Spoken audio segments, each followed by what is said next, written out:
everybody, got another crazy hard hat hair video for you all. Wanted to talk about finding work when you go into a new city.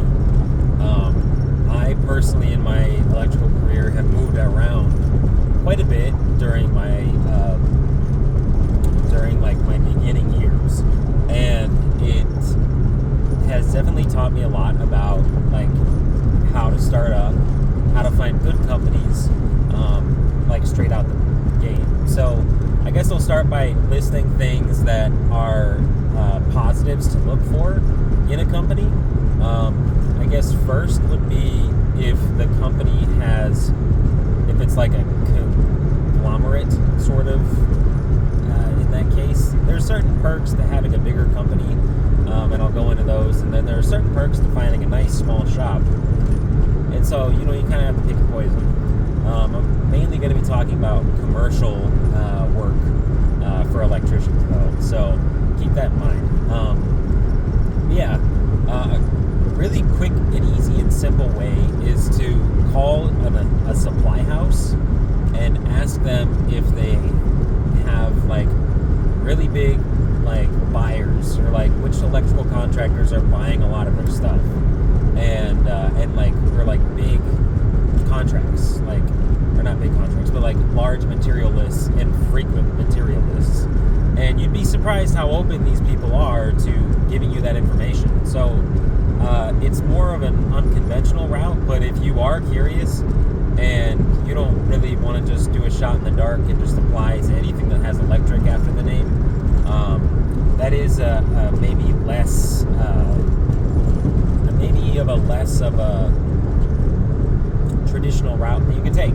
So the next one, this is probably the easiest thing you can do, is to simply type electric, electrical companies or commercial companies that are electrical, and use that in a Google search and go from there. It's also sometimes helpful to, once you've done that, go to a company's website, and sometimes they'll highlight certain projects that they have highlighted and have done, or maybe are pretty big contracts. And so you'd be like, oh, they do pretty large contract work.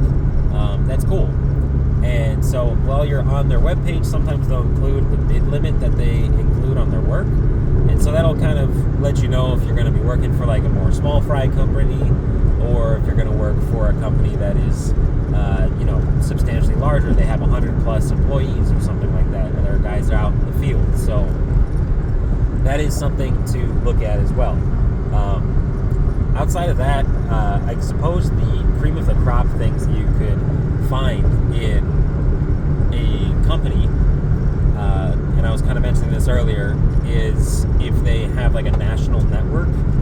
And if you're not really tied down with owning a home, or you are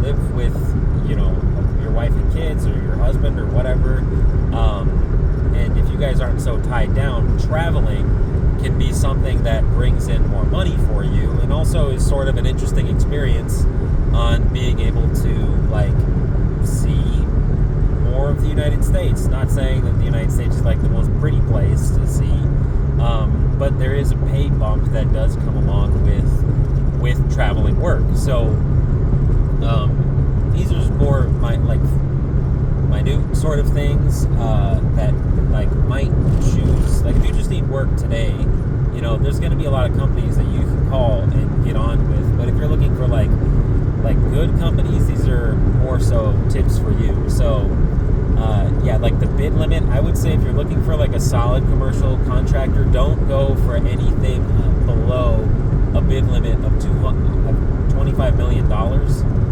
because under that amount, it's just not as put together of a company. It's not as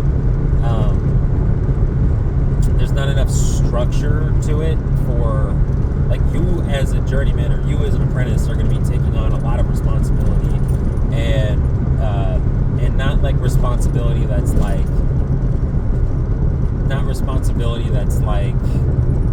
okay for being put on you.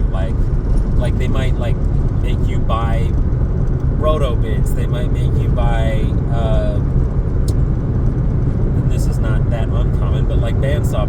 Sawzall blades and bring your own pipe bender, and like you must have your own knockout, and so the list can really go on and on and on if you work for a commercial contractor that has a smaller bid limit.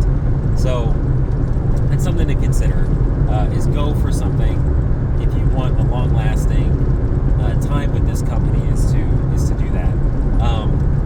Another sort of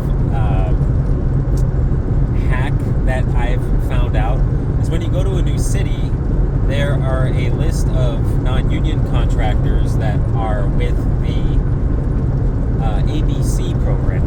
And so if they're a company that's with the ABC program, chances are they're a more reputable company.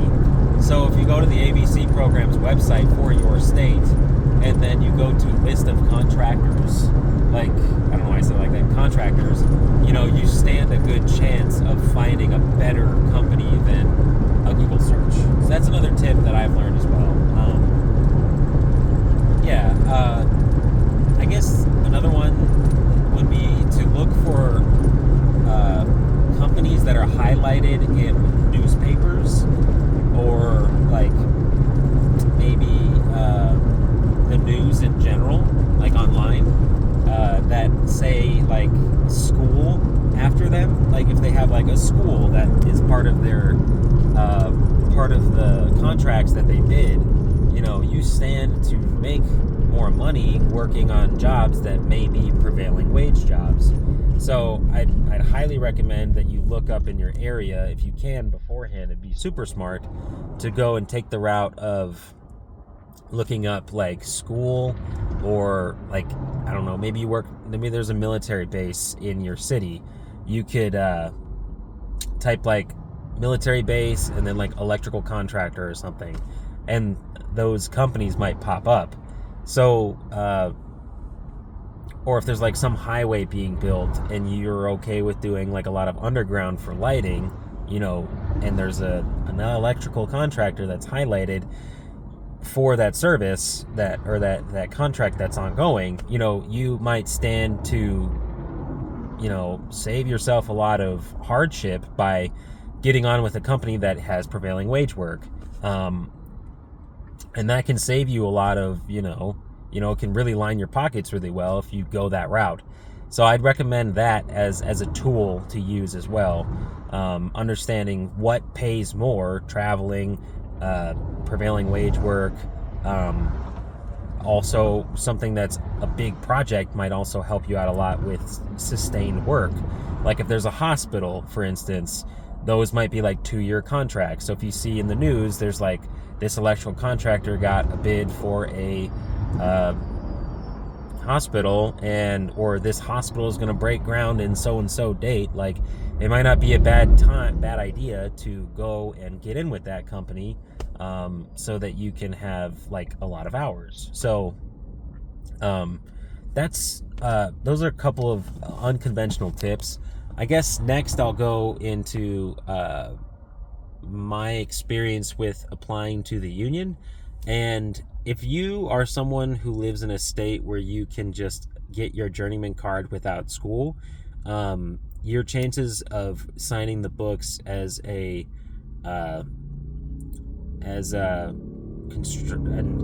of as a construction wireman, and as the next class above, the people that don't do school but to get their journeyman card, you can pretty instantly take the test with the union. Once you put it out there and you log your hours with them, you show them your W-2s and they verify your work hours, and then you go in, you can take the written test, you can take the physical sort of portion of pipe bending and doing lockout, tagout, and wiring three-way switches and light bulbs and GFCIs and things like that, and identifying material. And once you take that, you could go the union route. And if you are in the union, also traveler calls are significantly higher in pay. There's also this is sort of a lane shift in terms of what we're talking about, but if you are someone who's looking to go to a city that has a very strong union, they tend to pay more. So that's also another thing, is like, if you're already in with the union and you're considering traveling with the union, you might want to consider some of those bigger states. Like New York, its wage is much higher than like North Dakota. That's just like a little aside. But I guess that's normal. Show up for a normal work in a building for like 3 to 4 months to 6 months to a year, sort of commercial style work. Those are sort of tips that I would give for you. If you're trying to work in like service or something, sort of the same stuff still applies. I think service is sort of a dangerous sort of thing to get into because, in my personal opinion, I don't think that unless you're like a one, I don't know. There's a lot of caveats to this, but if you're doing like residential service, I feel like if you're like a one-guy shop, I feel like that makes the most sense because I've done that before, and then they're like, well, yeah, we're going to charge this 74-year-old lady who lives alone $400 for this 2-hour job that we did. And it's like, this just feels cruel. But, I mean, if you want to get into service, I mean, that's some tips, I guess, for getting into service would be like, try to feel out how service calls are, because like it's more of a you really run the risk of getting in with some really bizarre people. So like your interview with those people is a lot more important, I would say. So I guess just to kind of glance over this topic, I would say if you are trying to find work in electrical service work, commercial, if it's with commercial, probably you need to be with the company for a while, and then especially in a bigger company, and then once you're with them for a while, that door opens for you. But if you're trying to do like residential service, I think if you do apply to one of those jobs, just understand that you're going to be doing 5 to 6 service calls a day, and you're going to be charging customers an arm and a leg, and you're probably not going to get a lunch and whatever. But if you're trying to do that, I would recommend that if you do those things that I already mentioned, but put service or like residential electrical contractors service or something like that, I would just recommend that you interview very well. Like, you don't leave any questions like untapped, because as someone who's seen the prices that, or the wages that you can make as a service person, you know, it seems like it's like the cap is like way higher. Like you could go, like instead of making like $60,000 a year, like it says you can make like $130,000 a year, and you're like, what? So it definitely piques people's interest, but again, not to get too off topic, but just try to feel out if the person is like crazy, because that's kind of the downside of working in a smaller shop, is that like that person is going to be like, if they're not a great boss, like, or if they are bad at giving direction or something, or they have a very particular way of doing something, you stand to be like pinned down by this person and beholden to their crazy personality. So and I feel like in service, you're always like running around with your head cut off. Like, oh, I don't have this in my small van. Now I got to go to the store and get this. And this simple job that's only an hour or 30 minutes long just became an hour and a half because...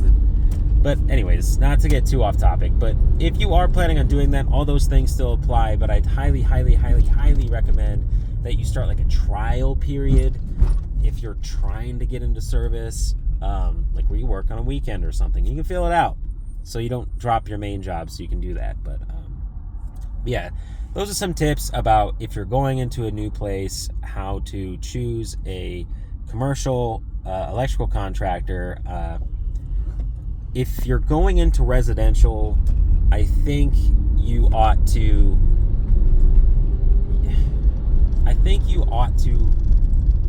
tailor your search to look for